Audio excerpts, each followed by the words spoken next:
Exercice de visualisation avec Gabin, toujours sur ce lent. Vas-y, tu me fais voir, toi, la trajectoire que tu fais avec ta moto et je te dis si je pense qu'elle est bonne ou pas. D'accord? T'inquiète pas, on est que tous les deux, il n'y a personne qui nous regarde. Quand tu veux. Donc, voilà, là, tu es parfait. Tu vois, tu montes bien. Super. Et là, tu regardes où, Gabin? Voilà. Et tiens, stop, stop, stop. Et ce qui était intéressant, tu vois, c'est quand tu passes ta porte, vas-y, passe la porte tranquille, tu vois, regarde tes épaules. Elles font à peu près la largeur du guidon, hein, à peu de choses près. Donc quand tu regardes, si tu regardes entre les deux portes piquées, tu vois qu'il y a de la place finalement. Oui. Toi, impeccable. Ok.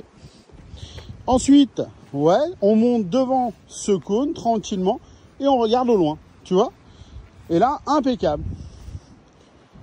Voilà, impeccable. Et la fin du chrono, au moment où ton axe de roue arrière passe la porte cône numéro 2. On est tout à fait d'accord. Moi, ce que j'aimerais maintenant, c'est que tu me dises à quel moment pour toi tu freines pour optimiser ton temps, puisqu'on a dit que c'était une course de lenteur. Tu es d'accord avec moi? Ouais. Quand c'est que tu freines finalement, Gab? On peut freiner au milieu entre les deux. Oui, quand la moto est droite. Tu as tout à fait raison. Quand la moto est droite, ici on peut vraiment bien freiner. c'est exactement ça. Hein, moi, je me donne comme repère visuel. Alors, c'est vrai que tu les as pas forcément partout. C'était les anciens marquages qu'on avait sur l'ancien permis.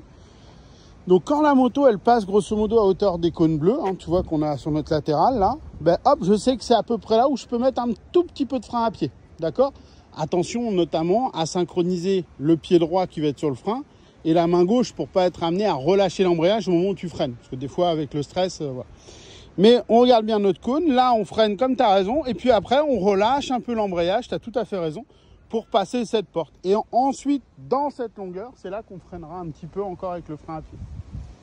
Ça me va mon gamin, c'est top ça.